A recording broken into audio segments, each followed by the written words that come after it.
1000 pensionati provenienti da tutta Italia sono stati presenti a Licata in occasione della festa del socio ANAP, Associazione Nazionale Anziani e Pensionati della Confartigianato.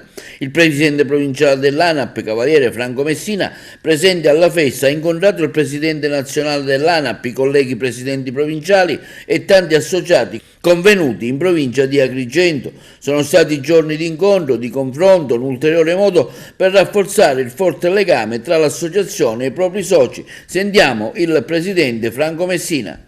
Come presidente provinciale dell'ANAP di Agrigento sono stato presente e ho avuto l'opportunità di incontrare sia il presidente nazionale che il segretario nazionale e tanti miei colleghi, sia presidente regionale e presidenti provinciali. Questo ci ha dato la possibilità di scambiarci determinate idee, di effettuare dei programmi futuri.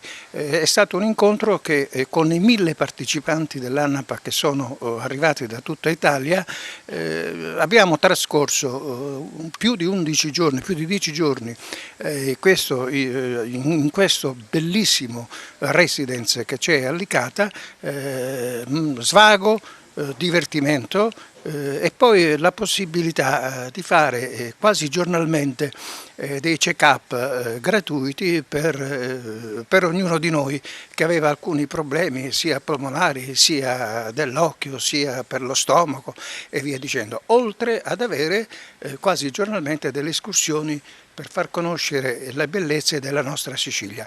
È stato un incontro che comunque è stato molto importante per scambiarci le idee e per pensare a un futuro migliore per noi pensionati.